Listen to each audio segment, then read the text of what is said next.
Welcome, you. Let's get straight to something that might be causing a bit of head scratching. Oh, yeah. What's up? Well, all this talk about 12 lakh rupees being potentially tax-free under the new regime, Right. it makes you wonder, doesn't it? If my income is around there, maybe even a bit less, why do I actually need to bother filing income tax at all? That's a really common thought, yeah. And it's exactly what we're going to explore today. Good. So our mission here is to cut through that confusion. We want to understand why filing might still be necessary, maybe even crucial, even if you don't think you owe any tax. And also look at the upsides, the actual advantages of filing. Exactly. And maybe take a quick look at how the tax rules got us here, the evolution. Definitely. And we need to touch on capital gains tax. It's a key piece. Okay, great. We've got some solid info to work with, so let's dive in. Right. So the core question, like you said, 12 lakh, tax-free, great. Why file? It seems logical. It does. So let's unpack that. Hmm. Is it really a simple blanket exemption? Our sources suggest maybe not. Exactly. It's more nuanced. The reason you might not pay tax on income up to 12 lakh. Or even 12.75 lakh for salaried people, right? Yes, exactly, with the standard deduction factored in for them. It comes down to an enhanced tax rebate under Section 87A. It's part of the new tax regime. A rebate. Okay, not an exemption. Explain that difference. So it's not that the income itself isn't taxable. It's that the government gives you a credit, a rebate, back against the tax you would have owed. Ah, I see. And they've significantly increased this rebate. Now, under the new regime, it can be up to 60,000 rupees if your taxable income is 12 lakh or less. So it effectively cancels out the tax liability for many people up to that level. Precisely. And for salaried folks, like you mentioned, that standard deduction of 75,000 now, that pushes the zero tax threshold even higher. Okay, so it's conditional. That's the first key takeaway. It depends on this rebate. Right. Now, are there situations or maybe types of income where someone earning under 12 lakh still ends up owing tax? Absolutely. There are a few important scenarios to be aware of. Like what? Well, a big one is income that's taxed at special rates. Think capital gains. Okay, capital gains. Profit from selling assets, like stocks or maybe property. Exactly that. So even if your total income, say salary plus some capital gains, is under 12 lakh, the tax on those gains might not be fully wiped out by the Section 87A rebate. Why not? Because the rebate is primarily designed to offset tax on your normal income, like salary or business profit, which falls under the regular slab rates. These special rate incomes are treated a bit differently. Got it. Can you give an example? Sure. Let's say long-term capital gains on listed shares. If you make more than 1 lakh rupees profit in a year from selling shares you held over a year, Yeah. that excess amount over 1 lakh is taxed at 10%. So imagine you earn 10 lakh salary and have 2 lakh in these long-term gains. Total is 12 lakh. You'd likely still owe tax on that capital gain, even though your total income hits that 12 lakh mark, because the rebate might not fully cover tax calculated at that special 10% rate. Okay, that makes sense. So the type of income really matters, not just the total amount. Definitely. And it's not just capital gains. Yeah. Think about, say, winnings from lotteries or game shows. Yeah. That's taxed at a flat 30%. The rebate might not cover that either. Right. Any other situations? Yeah, another key one, non-resident Indians, NRIs. Generally speaking, they aren't eligible for the Section 87A rebate. Oh, okay. So even if their India-sourced income is below 12 lakh, they might still owe tax based on the standard slabs. That's typically how it works, yes. The rebate is mainly for residents. Good to know. And one more point, what happens if your income just slightly goes over 12 lakh? Yeah. You lose the whole rebate. That sounds harsh. Well, not necessarily entirely. There's something called marginal relief. It's designed to prevent a situation where earning just a little bit more pushes you into paying a disproportionately huge amount of tax because the rebate disappears. Okay, so there's a buffer. Kind of. It smooths the transition, usually up to around 12.75 lakh or so. Yeah.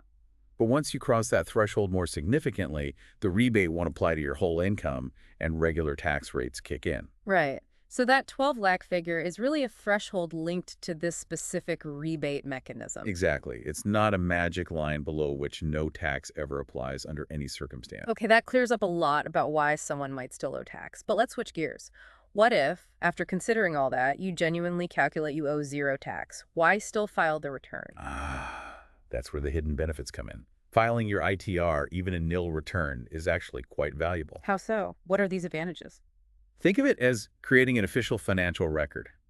It's proof. And that proof is useful in surprisingly many ways. Like applying for loans, I've heard that's a Yeah. big one.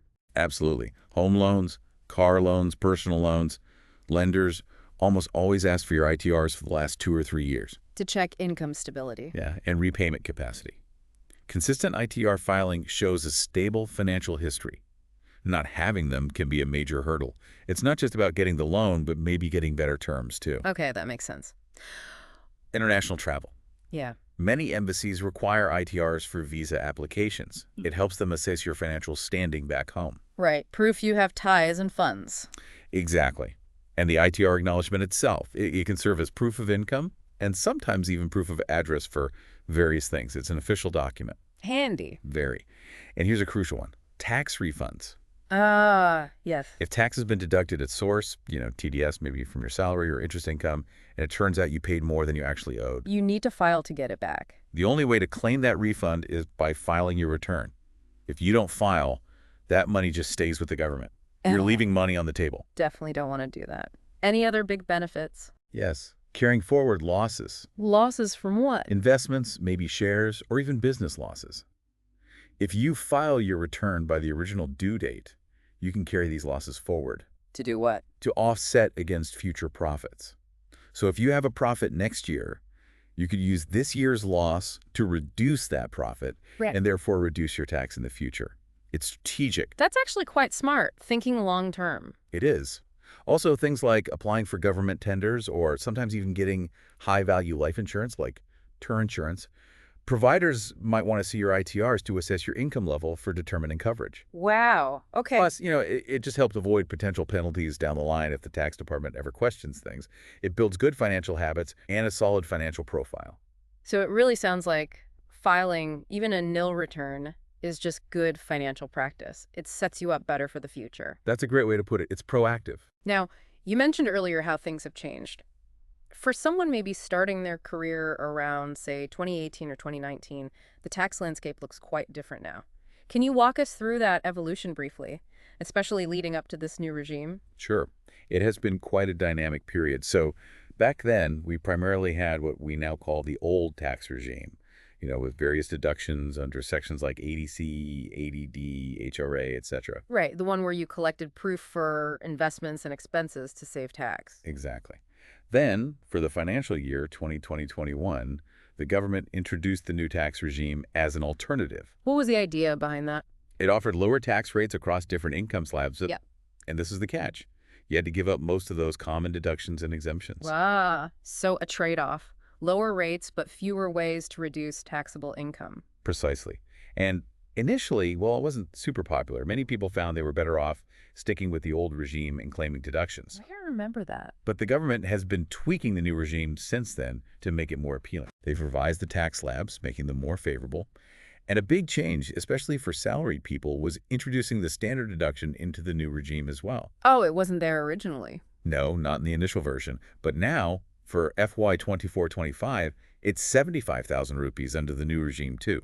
That helps quite a bit. Okay, and what about the Section 87A rebate we talked about? That's changed massively, right? Hugely.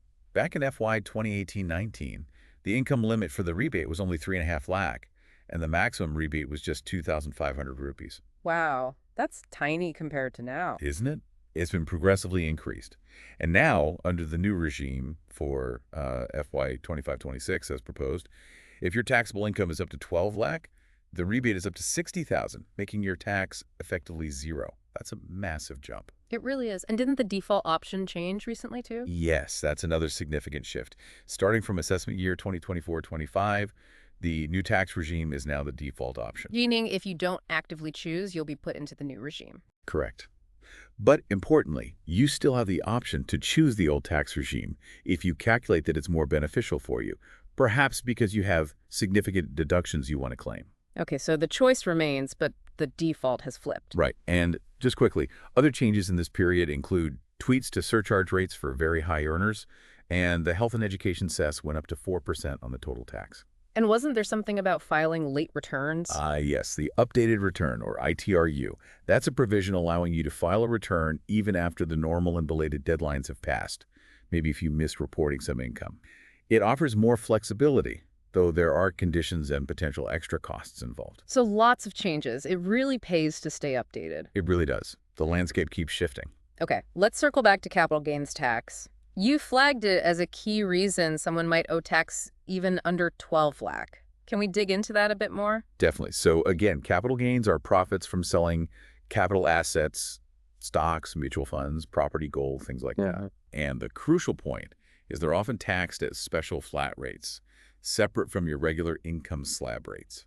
And you mentioned long-term versus short-term. How does that work again, generally? It depends on how long you held the asset. The holding period differs for different assets. Yeah. For listed shares or equity mutual funds, if you hold for more than 1 year, it's long-term. Less than a year, it's short-term. Okay. And the tax rates are different. Yes. For those listed share equity funds, long-term gains over 1 lakh rupees per year are taxed at 10%. Right. The example you gave earlier. Yeah. And short-term gains on those same assets are taxed at 15%. Yeah. Other assets, like property or debt funds, have different holding periods and tax rates, sometimes involving indexation benefits for long-term gains, although some indexation benefits were recently removed for certain debt funds. Indexation, that's adjusting the purchase price for inflation. Right. Correct, to reduce the taxable gain. But the main point here, regarding the 12 lakh threshold, is that the Section 87A rebate, which makes income up to 12 lakh potentially tax-free under the new regime, might not fully cover the tax calculated on these capital gains. Because the gains are taxed at those special rates. Exactly. So you could have, say, 11 lakh in salary, potentially zero tax due to the rebate, but also 50,000 in short-term capital gains taxed at 15%.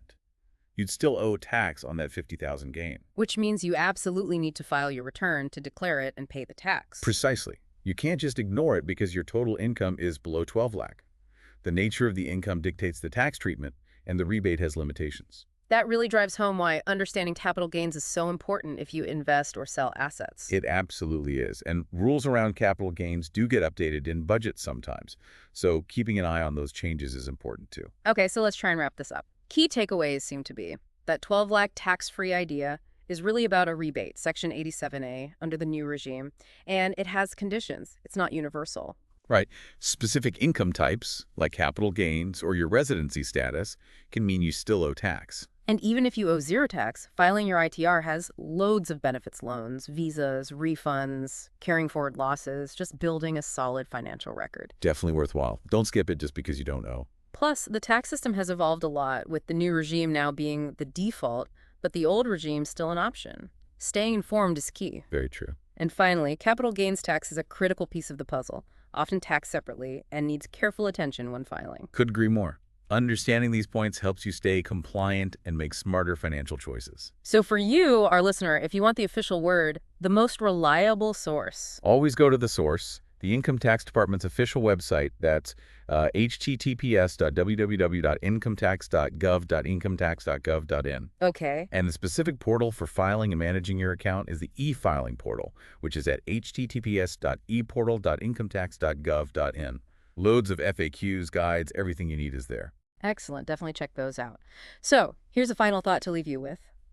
Knowing all these benefits of filing, even when no tax is due, how might consistent tax filing play a more strategic role in your long-term financial plans than perhaps you realized before? Something to think about. Definitely. Thanks for taking this deep dive with us today.